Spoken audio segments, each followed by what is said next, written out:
So Jesus' example teaches us to relieve distress, to comfort the brokenhearted, and to bring hope, peace, love, and joy to the world.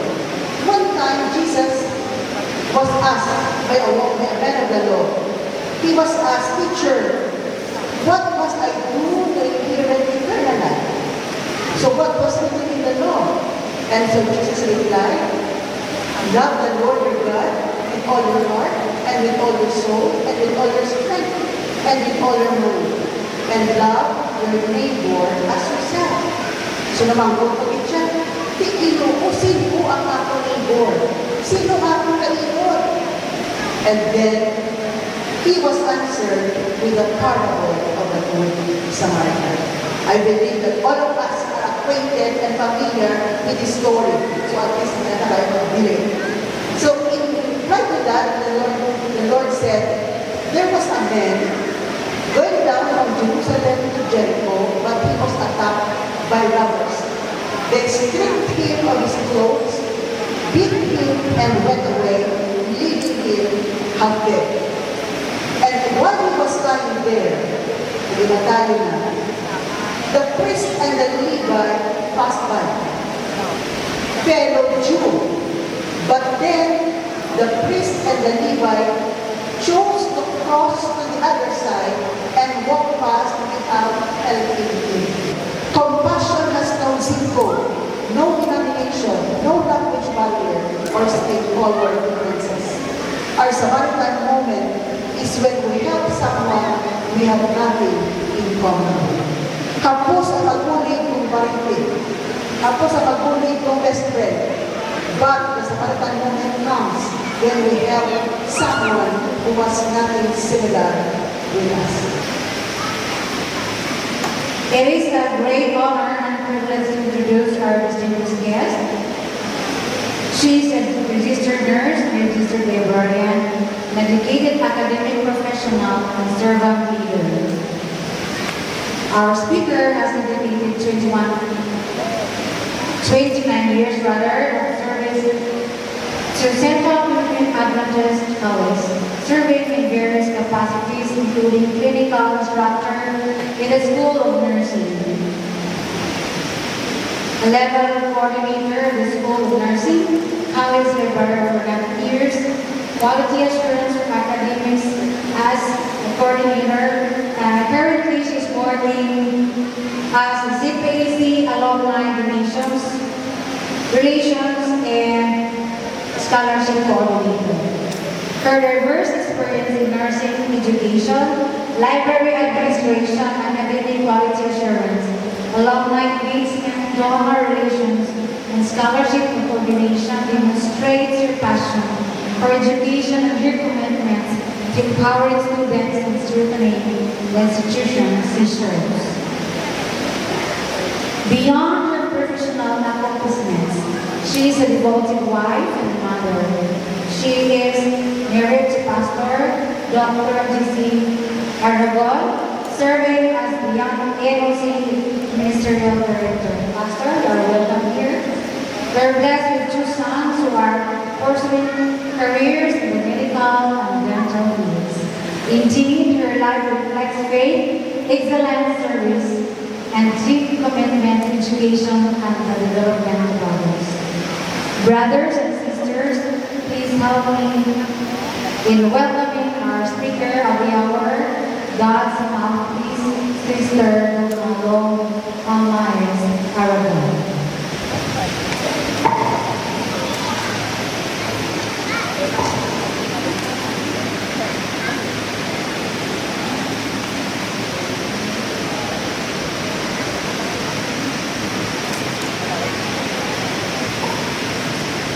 Maayong pungto sa tanan. Luminay na. Maayong pungto. Kaya pungto na yung ano. Pero ang natatawagan sa Ginoo, wala ginagutong. Kaya unang taanay ang tulong sa Ginoo. Amen? Thank you so much, beautiful women of Central Negros Women's Ministries Federation. To 2024, I was also the speaker then, and thank for the officers headed by Ma'am Rose for this invitation this year. Actually, last Thursday, my doctor said, i-admit na ka. Pa-admit niya po, sila ko, hindi pwede ko pa-admit, kaya may appointment ko sa buong Sabado. So the doctor said, sige, butakan na lang kahit lang para sa inyo meditation. And so, ari lang din ako gihapon, upod sa inyo, siliaga, mga matahong, mga gwapa, na member sa ini na federation. Thank you so much also for our beautiful singers up here sa inyong mga matahong na kanta, Metro Bank 2 ng mga women. For Ma'am Megan, thank you Ma'am for the kind introduction, and for Ma'am Punay for the prayer. Sila Ma'am, birthday yun, hindi lang po ma-stress, kaya alas 12 na. Kamu hindi naman magpa-stress ha? Ano, hindi daw? Daliwag talaga niya. Hindi kita makatasi. O, kakadugay. This morning, before we go to that, I would like to relate to you a very short experience. Way back 2018, I was invited to speak, to give a lecture in one of the municipalities here in Negros. It was March, celebration of the Women's Month. So I was requested to give a lecture on the women leaders of that municipality. And so my husband and I went there. I gave a lecture, and there were supposed to be 2 lecturers that morning. But then after I gave my lecture and we were preparing to go home, si Lisa organizer, Ma'am, hindi mapagabot ang among ikaduwa na lecturer. Diba, pwede makatag kaliwat another lecture? Simple naman ang lecture mo, kaya isa naman ang among i-prepare. And so I was in a dilemma, ano ang lecture sa hindi ng mga women leaders? And so the Lord prompted me to give a lecture about family and the role of parents in the family. And so after I gave the lecture, many of these leaders stood up and said, Ma'am, Ma'am, kami leaders sa among komunidad, pero sa among panimalay, abuse kami. There were a handful of them, members of that leaders in that community, in that municipality, ng mga victims of abuse. Ang iban, victims of physical abuse. Ang iban, ang ilang abana, may mga kinigan. No? At iban, abuse sa ilang mismo mga kabataan. And so, siguro that particular morning, the Lord sent me there for that specific topic that we can have, so that we are able to address, isang gamay lang ang panahon ang problema sa atong mga women leaders in the municipality. And my luck as a pastor, they requested him to give them a special prayer. So this morning, we are celebrating what we call the Get It Now emphasis. This is actually the drive of our church to give our women who are victims of abuse the assurance that the church is not deaf or blind to the sufferings that they are undergoing. So today, we are celebrating this emphasis day, which is held every 4th Sabbath of August. Every year. So this morning, our topic is entitled Move with Compassion, written by Karen Holford. Kaging revise ko, kaya kabalo ko, kung magulayan ka, kung sundon mo siya. So, i-revise ko, para hindi na kayo magulayan. So, our topic is on compassion. Ano wala ang compassion? I look at the dictionary, ano ang equivalent sa compassion sa Ilonggo? Pagka-palunayon. But sometimes we also associate the word pagka-palunayon sa sympathy or may other feelings of pity towards another person. Or sometimes we associate it also with empathy. But empathy is a step higher than sympathy because empathy is putting your shoes already on the person similar to what he or she is feeling. But what is compassion? Compassion, according to the dictionary, is actually a step further than empathy. Kaya ang compassion is a deep awareness of the suffering of another person combined with a strong urge to help him or her. Kung sympathy, walang tao, kung empathy, abaw na, batsagan, hindi na ginabatsagan, kung kailangan ko na. But with compassion, combined with sympathy and empathy, you don't stop there with a feeling. You move into action. You have the urge to do something out of concern, out of sympathy and empathy to that particular victim so that his or her suffering will be relieved. So kanami ganito, sa natawag na compassion. Compassion happens when we respond to someone else's suffering by relieving their distress and bringing comfort, joy, peace, and gratitude. How about ano ang opposite sa compassion? The opposite of compassion, according to our author, is abuse. Because it happens when an abuser chooses to make a vulnerable person feel even more helpless, sad, afraid, and distressed. So instead na i-create a feeling of distress, ginagwangan, gina-abuse. So ano ang ating role as women here in Central University?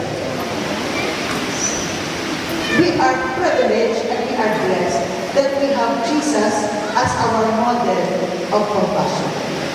Our text for consideration this morning tells us that when Jesus saw the multitudes, He was moved with compassion for them because they were weary and scattered like sheep having no shepherd. So hanapin lang sa atong Ginoo because when He was here, hindi lang yan mga lalaki ang iya ginatatak. In fact, sa unang panahon, women are not treated, as valuable. In fact, pagpakaroon lang isang 5,000, wala tayo ng mga babae, lalaki lang to. Okay, wala na yan nag-isip ang mga babae ng mga kabataan. But Jesus Christ, all throughout the Bible, consistently broke cultural rules to value, honor, and uplift women. He met them right where they were in life. So ang Ginoo, si Ginoo Jesus, when He was here, had special spot for women. And He met them just where they were. Example, when that adulterous woman was about to be stoned to death because she was a victim of abuse, and at the same time, the Pharisees were after her. Sa haba na siya matubog sa mga Pharisees, anong hinihintay sa Ginoo? He went down right beside her and wrote the words, and then the Pharisees went away. And the Lord and Jesus Christ proclaimed her from being abused and outcast to being free and forgiven. He stooped down, he went down, he stepped to her level. Second, Jesus waited for the woman of Samaria. There at the well, that particular time of the day, that nagiging init siguro ang mga oras, I think that was the time na ang babae na nagdito, kaya ako lang tumatay, mawala tao. Because she was a social outcast, because it was reported that she had 5 husbands, and iya ginaupod sila naman was not necessarily her husband. But Jesus, actually, when they were in the travel, inhumut-higit na magkakaroon sa Samaria just to meet that woman at the well. And because of that encounter, that woman was transformed from being shamed to someone who became a messenger, from being a social outcast to becoming the first cross-cultural evangelist. Because after she encountered Jesus and was introduced to the living water, a out of gratitude in her heart, she went out and proclaimed Jesus Christ to her fellow Samaritans. And because of that, many Samaritans believed in Jesus. Another woman who for 12 years suffered with a disease, with the issue of her blood, bleeding for 12 years. She was considered to be unclean. She was an outcast, rejected, and in fact, she just lived alone for the 12 years. But when she touched the hem of Jesus, Jesus did not allow the touch of faith unnoticed. Pinamalan ko ng ilang mga disciples na kasi nagdadag sa iyo, nagdadamot sa ako, naginutok lang ka. But that special touch was recognized by the Lord, even though only the hem was touched with that woman. And so for 12 years, she was rejected. 12 years of rejection. But eventually, in an instant, she became a royal. When Jesus told her, "Daughter, you are healed. Your faith has healed you." So what a remarkable compassion Jesus had for the women in the Bible and also for us women of today. So Jesus' example teaches us to relieve distress, to comfort the brokenhearted, and to bring hope, peace, love, and joy to the world. One time, Jesus was asked by a man of the law. He was asked, "Teacher, what must I do to inherit eternal life?" So what was written in the law? And so Jesus replied, "Love the Lord your God with all your heart, and with all your soul, and with all your strength, and with all your mind, and love your neighbor as yourself." So naman kung pag-itya, tigilo ko, sino ang ako neighbor? Sino ako neighbor? And then, he was answered with the parable of the Good Samaritan. I believe that all of us are acquainted and familiar with this story. So at least nakakaibigan. So in reply to that, the Lord said, there was a man going down from Jerusalem to Jericho, but he was attacked by robbers.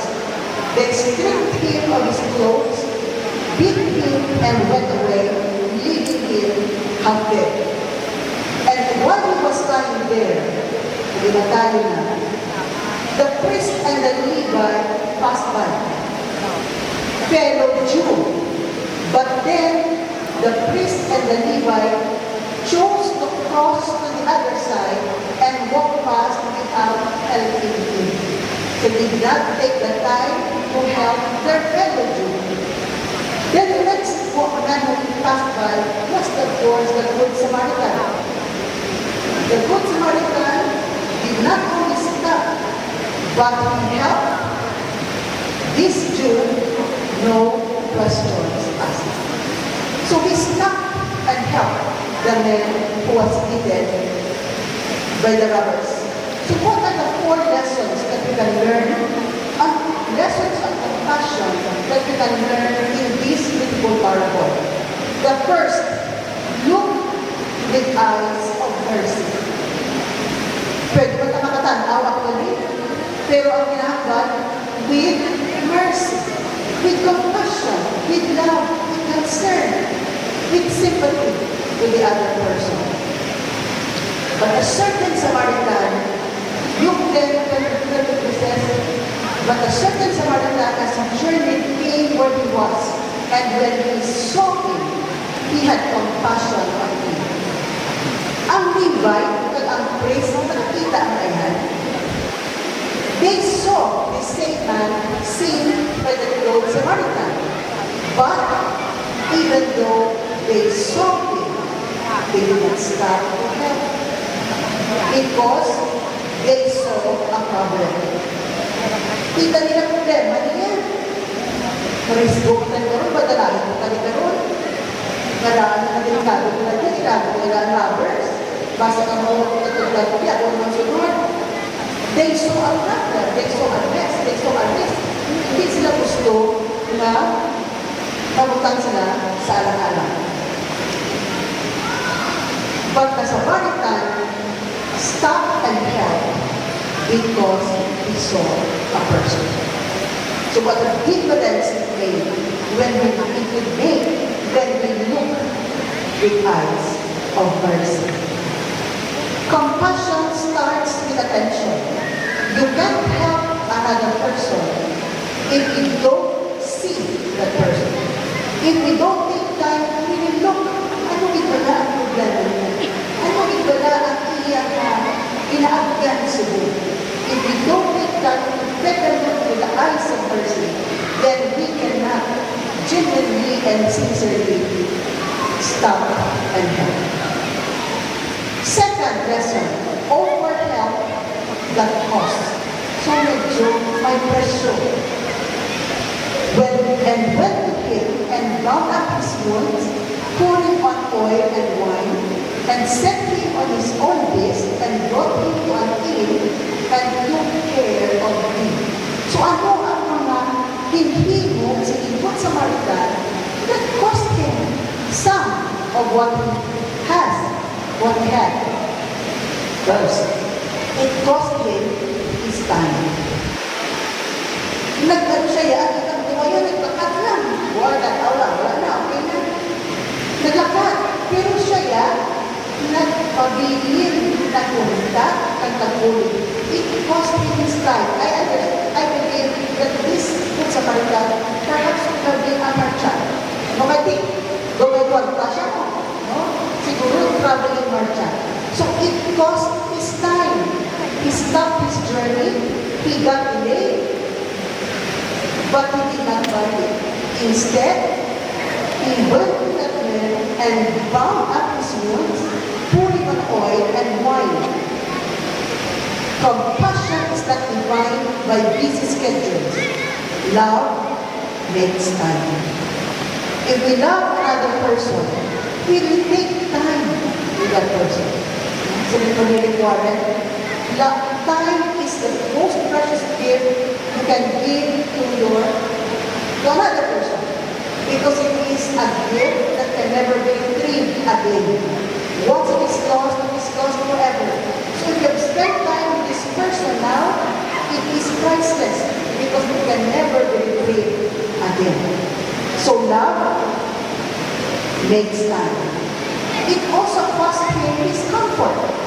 Kailangan, hindi man makalakad ang Jew. Ginano niya, pasakay sa iya ka, donkey, at siya yan ang ano. Naglakad, he could have, have the ease of travel. Pwede din lang niya kung kaya, anyway, hindi makapirelated din sa Maritan, at kung Jew man siya. Pero it took the time to place him on top of his donkey. Pag-ibuhin niya, pag-shaya mo, at naglakad, pulling that beast, that donkey with that man. He got his hands dirty, he got tired, and he was also exposed to danger. When he stopped by, lalo dahil wala lang siya nag-stop by, dami lang, nag-stop by siya, tintiluan ng maamot. It took time. Pero he did not mind it. He did not think about his own comfort and convenience because he was thinking of the help that he could give to that particular person. Third, cost his money. Remember when you saw him, inutangan niya oil, inutangan niya wine, oil, so I said, oil ay na ibutang niya. And according to Google, the oil was olive oil. Because olive oil is anti-inflammatory, it will at least somehow reduce the inflammation or the wound inflicted on that person, that Jew. And also the wine, because it is an antiseptic, so that the camera sa alcohol na para hindi ma-infect ang iyong wound. Because it will take them a long time to travel kung hindi naman hindi nagplano na dalawon hindi na tao. So he paid and he used his resources of oil and wine, and he paid for the inn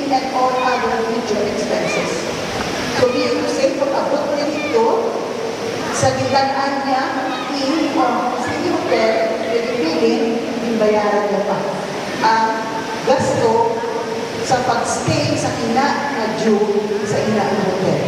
Sometimes masibig na nga, ako na wala kang kakwarta, pinuligan ng bukani. Ako ang kinanglanan ko. But our gift should not be that big. Our gift may not be in the form of money. It may be in a form of smile, of a lending hand, o kung abig na ginabuglayan ito, may hindi pa kanila mo, pwede na ikaw lang kanila mo, anak ko na time being, no? A kind word, a gentle touch, a listening ear, a drink of water, a slice of bread, or a bandage can all bring hope and comfort to people who have experienced violence and abuse. We may not have the skills, the time and resources to provide everything they need, but we can find other people who are better able to help them when we have done as much as we can. After all, the Bible has a promise in Proverbs 11:25 that says, "The generous will prosper, and those who refresh others will themselves be refreshed." So compassion may encourage us, may influence us to spend a little for those who are in need. Third lesson, value every person.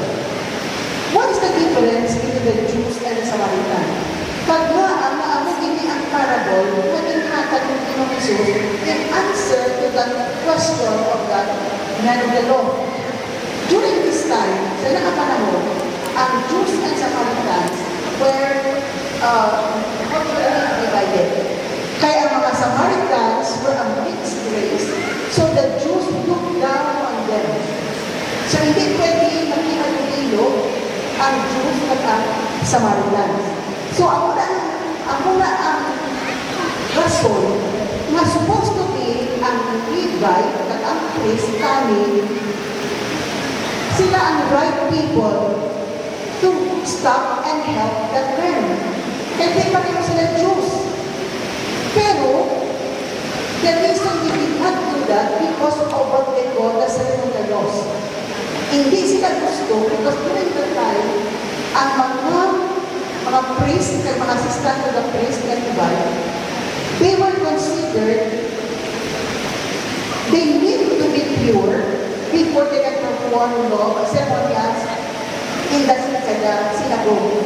So if they would have stopped and helped that dying man, it would have cost them, their job. Hindi na sila makapag because they have already been considered ceremonially unclean. But the wrong person, the Samaritan, the wrong person because he should not mind the Jew. Kaya wala sila sa relationship. And in fact, they were, against each other as races. But the wrong person stopped and helped. Like Jesus Christ, he also crossed barriers. Wala niya tinanong niya isa sa Samaritan at sa Jew. When he, a while ago I mentioned about that woman at the well, nag-inumul din sa tingog, nagtuwan ni Rich, and by meeting that woman at the well, he broke down these 4 barriers. The first, the racial barrier. Ang babae sa Samaritan, sige ng Jesus, Jew. Sulit ka sa babae, na-istudya ko, na-istudya ka sa ako, na Samaritan ko, ay hindi pwede mag-istudya ang Samaritan at ang Jews. Second boundary or barrier is the gender boundary. Sige ng Jesus, sa male, a rabbi, and the woman, they should not talk to each other. Hindi pwede na ang lalaki, especially a rabbi, would talk to a woman. But Jesus Christ broke down that boundary or barrier. The moral boundary. Jesus Christ was supposed to be the holy one. And the woman who was an outcast, adulterous, the sinner, quote unquote. But Jesus Christ did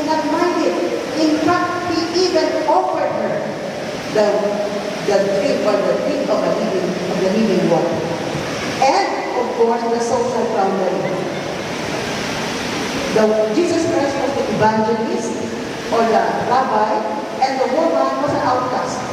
But because Jesus Christ broke down the barrier, this woman became not only a messenger, but the first ever cross-cultural evangelist in her hometown. So that is how the Lord would go to such length, even stoop down our level, as long as magamit nilang kita ng mga babae para sa iya na buluhaton. Compassion has no zip code, no denomination, no language barrier, or state color differences. Our Samaritan moment is when we help someone we have nothing in common. Kapos ang magbulig kong paritin. Kapos ang magbulig kong best friend. But the Samaritan moment comes when we help someone who was nothing similar with us. Some people who are outcasts, people who are different. But if we take the time to show compassion, then we are also living our Samaritan moment. The last lesson is embrace the long journey. That man, that Samaritan, also cost his future commitment. He could have just left that man there in that inn. Pero ano nga ba pa sa innkeeper? Continue to take care of him. At kung ano man ang gasto, sumama lang kay bayaran ko pagbalik. So our compassion does not end in an instant. After mo nag-aanda, okay na, luwas na ko. But in the story of the parable of the Good Samaritan, compassion does not end in an instant. You know? It doesn't drop and run. It stays for a long time. Until such moment, that person is able to get back to his or her. So ang mga dali, mga kautulan, ang ginagawa ng compassion. According to Ellen White, in the story of the Good Samaritan, Christ illustrates the nature of true religion. He shows that it consists not in systems, creeds, or rites, but in the performance of loving deeds, in bringing the greatest good to others, in genuine goodness. Hindi pakita-kita lang, but in genuine goodness. The Good Samaritan is the picture of Jesus Christ. We were bitten by sin, left alone for dead. Jesus saw us, came down, bandaged us with His grace, paid our debt on the cross, and said, I will be back for you. So in the story of this Good Samaritan, the last portion of that particular text, Jesus Christ asked that man, which of these three do you think was a neighbor to the man who fell into the hands of the robbers? And the expert in the law replied, the one who had mercy on him. So our neighbor, fellow women, is not who we choose, but the one who needs us. So kung sino ang tao sa ating palibot na nakinanglan, despite the distance, can be our neighbor. And so Jesus Christ, after hearing the words of that man, He said, go and do likewise. So today, let us review. How can we become a neighbor, a good, real neighbor to the people around us? And how do we move with compassion like Jesus did? So to recap, what were the lessons of compassion? Look to the eyes of mercy. Who do I see around me? Who is placed on my road to my Jericho today, brother? Sino sila na ang hatag sa Ginoo sa akin that I will tell to, I will be a blessing to today. Offer help My time, my money, my comfort, or my pride? Value every person. Will I stop and help because I value her? Will I go because I don't mind? Because he or she is not of the same religion as me? Or embrace the long journey? How long will I stay? Will I commit to a long-term mission for the victim and complete healing? Brother, my fellow women, love is the fingerprint of Jesus. Compassion is the language of Jesus. And as His followers, we need to follow His example. As members of the Women's Ministries, we can be effective instruments in helping alleviate the suffering of fellow women like us. We only need to surrender our lives here for this noble purpose. So women of Central Negros Women's Ministries Federation, today, let us allow the Lord to use us, to empower us, to become His instrument of love. Let us allow Him to be our guide and our example, our model. May, in response to that, we will faithfully continue to be grounded in His love.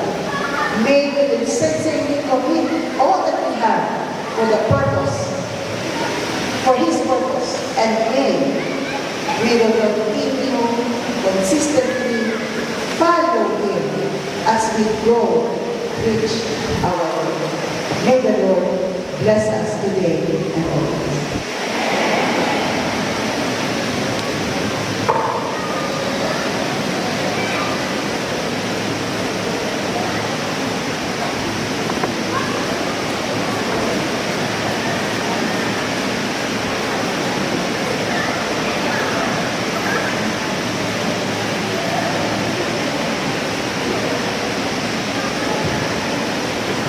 Thank you so much, Ma'am Aragon, for such a wonderful message. Jesus is the model of compassion. And we, ay nakabati na sa lesson, sa lecture ni Ma'am, we are becoming good Samaritan. Amen? Amen. So, Ma'am, thankful din kami nga bisa nila ay mo man siya makaabot ng bilis na ako, i-bless na yun affairs o ang kapitulan. Basahon ko ang certificate ihatag na po sa kay Ma'am Aragon. Certificate of Appreciation. This certificate is presented to Donaldo A. Aragon for sharing your God-given wisdom, time, and inspiring message as the speaker during the Central Negros Women's Ministries Federation Fellowship held at Mosik Gym, Barangay Capulin, Bacolod City. Ma'am, your ministry dedication, rooted in the healing power of compassion, have been a blessing to all participants and have contributed greatly to the success of this fellowship. Given this 22nd day of August 2026, signed, Mega Dalanza, Women's Ministries Director, Negros Occidental Conference. Signed, Pastor Giovanni Dalanza, President, Negros Occidental Conference. Signed, Rosemary Obeso, President, Central Negros Women's Ministries Federation.